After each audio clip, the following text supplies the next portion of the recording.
Hey guys, this is going to Discar here with another Awaken Chaos Era video. And in today's video, we're going to be comparing the new buff version of Savanna here with Antinua. She's been pretty much the benchmark for best damage at the moment, best sustained damage.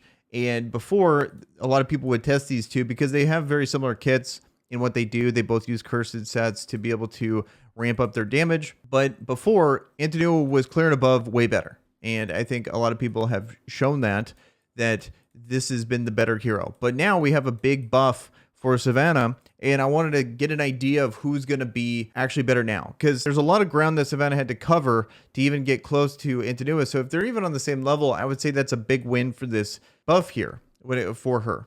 And what they ended up changing is they made the revenge stacks stack faster. So before it was a 20% attack buff, max 3 stacks, whereas now it's a 30% attack buff, max 2 stacks. So significantly faster ramp up time there. And then the big part here, I think that's a little underrated, is going to be this crit damage up 2. It was 1 turn, now it's 2 turns. And from my little bit of testing so far before this, you could keep this up essentially indefinitely the entire fight. So it's a big deal having this crit damage up to this 50% extra crit damage. It makes for, especially when you combine it with the cursed set and being able to get the cooldowns to reduce even more with their basic, you could keep this up for a very long time. So I'm interested to see just exactly how this plays out. So how we're testing it, we're going to have the same team go in, and all we're going to do is we're going to switch the exact same gear onto Antinua, exact same gear then is going to go to Savanna, same exact team members, and we're going to see the damage after that in a guild boss setting.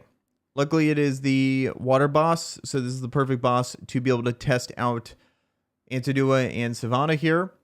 Also, this is the best I've done so far, so we'll see if we can beat that. This is just my first run trying this out. This is the team here, William, Hakrin, Mathasia, and then we're going to have Antinua first, and then we're going to do Savanna in place of her second. And yes, I know this is not perfect because we have a fully ascended Antinua and only a 1 ascend Savanna, but so we'll just have to take this with a slight grain of salt, but I still think it'll be a good test. So with all that out of the way, let's get into the video here. And before we get into this is future car here, I do want to apologize because I'm covering up the ability cooldowns that I'm using here. So hopefully the animations can make it actually watchable for you. I'm blocking you. So I am sorry that I'm blocking you from right here. In the future, I will make sure to not do that, especially for future Guild Boss content. So I apologize. Just wanted to mention that before we begin. Okay, so here's the gear. I have to have her a little faster than normal because I want her faster than Hakrin and Mathasia. Unfortunately, I can't get as much attack as I possibly can, but maybe this is more closer to what most people can get anyway, so this would be a little bit nicer of a test. It's not like this super nuts gear out there. And then we're just going to take this gear and move it on to Savanna after this. This is unfortunately a manual run just because of how Antinua works, where you can't really put her on auto because the AI is going to miss out on so many different situations when it comes to her. Because when we look at her kit here, it's the main thing that if you put it on auto, the AI is going to use this at the wrong times. You really want to maximize being able to have bonus attacks with her basic. So that's why we can't really put it on auto if we want maximum damage here. And there's probably going to be a lot of situations too with Savanna that we're going to also have to manual as well if we really want to maximize our damage with her too. So both of these are going to be manual runs, unfortunately. And then also Agile Leap. The AI has no idea how to use Agile Leap correctly either. Here we go. We're going to try to get the defense down to start. Unfortunately with him, I kind of want to take someone else that has 100%. I guess I could try the new Eve first on with her buff on being able to call someone to assist, and then also I'd get the 100% defense down too for that 1 turn because he's going to cleanse all the debuffs anyway by the end of this. So just keep that in mind. So we don't really have much time here with it. Okay. And then so here, if I had this on auto, the AI would use the A2, but I already have Unicorn's Blessing, so that would be dumb. But now I'm just going to auto attack, get the bonus attack, and then sometimes with the curse set, you get the other bonus attack. So you could get a ton of damage here when it comes to her. And then I'm going to just Agile Leap back to here. Might as well. And then maybe you can argue that there's better ways to do this because we're going to be closer. I'm not saying I'm like perfect when it comes to this. There might be better ways to do this, but this is how I've been doing it. And so we still have it. We're going to lose it here in a second. So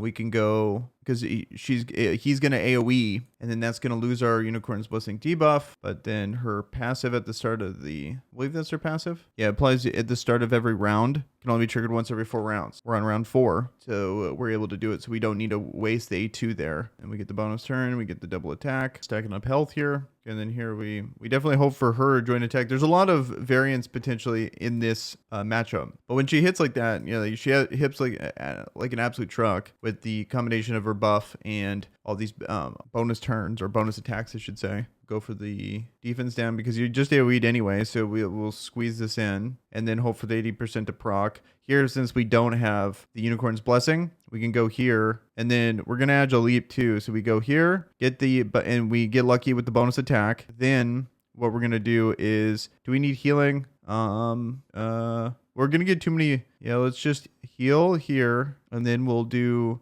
the Agile Leap back to her because we want to take advantage of the defense down. So then we're going to hope for a bonus attack.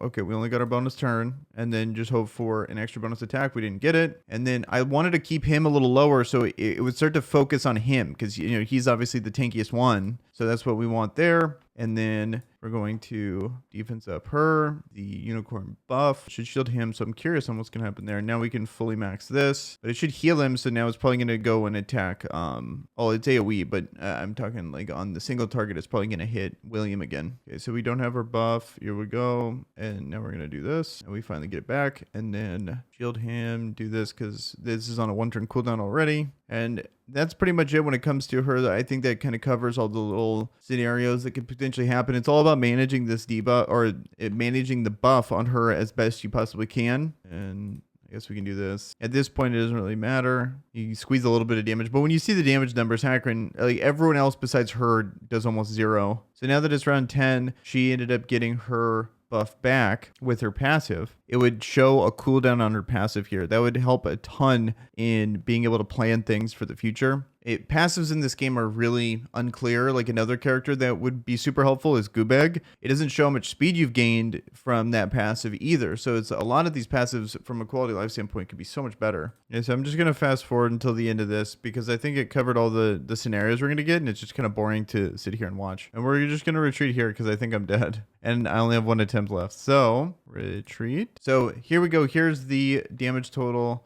600,000 damage here. So she obviously hits very hard. So here we go. This is what I was able to do with her. 600,000 damage. Now let's try Savanna. Same exact gear. Moving it over. There it is. Let's see how this goes. Somewhere in the same ballpark because we got a legendary versus an epic here. And the epic is, I wonder if I just Agile Leap here. I think I'm just going to use this early. Okay. What's cool about this is I think we have a pretty realistic shot of always keeping crit damage 2 up. That's big damage. Definitely hits noticeably harder with the first 30% attack. Okay, we're gonna Agile Leap for sure now. As she's hitting like a truck. I feel like it's good timing with the counterattack when she has her ability cooldowns. So now she can counterattack and get those lowered. And so now we can go back to doing the crit damage. And if she gets called in, I was really hoping she'd get called into this. Because this is 200% damage to an enemy versus only 100%. It reduces the cooldown. So we should always just do this. You can argue saving it, but I think we're fine. Because if we get enough bonus attacks, we'll be right back to be able to use it again. It's already up because it's a 4-turn cooldown and I just used it and it's already back up. So far, I feel like these buffs are pretty massive for her. I feel like the legendary should be better at something like this. Like this is what she's designed to do, right? Then we'll Agile Leap here. 16k. That's pretty nuts. This could be so much higher too. Like if you have good gear. She's just noticeably squishier than Antinua because we don't have the debuff. She's really close in my opinion. I think maybe she can potentially scale way better if you have different gear. If we really like start to stack up a ton of attack percentage on her, and then she's gonna get the crit damage, maybe we can adjust her gear to where it really benefits her kit more. I feel like they're all at least on the same level now, whereas before it was clear and above Antinua's better. I think that's still the case by a pretty wide margin, especially from a survivability perspective. Like we just get more turns out of Antinua because of that 30% damage reduction, even though it doesn't look like she's as survivable, but just that passive is really clutch in keeping her up. Like I was noticing a few turns earlier that Savanna was taking a lot more damage, and not having that passive is a big deal. Because she has B tier health, B tier defense, but it doesn't matter compared to Antinua's C tier when you have a 30% damage reduction. So I think that's pretty much it when it comes to this test here. But for the most part, at least they're comparable. Maybe we can figure out a team. Like I guess the disappointing thing is in my opinion, is Savanna's passive is so hard to use that she essentially just doesn't even have a passive. We're just going into this with no passive. And we do got to keep in mind, though, too, is that she's only ascend 1, whereas Antinua is ascend 6. There is a 5% attack benefit we're losing here as well. And the lack of a passive that's even usable is kind of a bummer too. So maybe they could rework her to where it's something a little different, or maybe people could get creative and figure out a way to use this passive. But I can't think of a way to realistically want someone to die in this game. It's just too slow of a thing. And then once you do it, it's random. So you can never really plan for it. It needs to change to something like give the person with the highest attack this passive, like the other surviving person with the highest attack gets this guaranteed. Then you can actually really plan for it. Because the only thing I can really think of now is like in dungeons where you maybe design your team to all die except one person, and then that one person finishes it off, kind of thing. I don't know. It's just such a weird passive. And then Antinua actually gets one of the best passives ever in having this Unicorn's Blessing at the start and constantly having the Unicorn Blessing being used, because this 30% damage bonus is insane. The constant being able to have a bonus attack if you have Unicorn's Blessing, and then that's proccing off of being able to attack at a turn and stuff. So that's pretty much my thoughts on it. I think they're both really good heroes. At least now Savanna actually has, there's potential there, whereas before it was just clear and a cut. Antinua was the best by far. So that's going to do it for this video. Let me know in the comments below what you guys think. And with that, guys, I am out. Peace.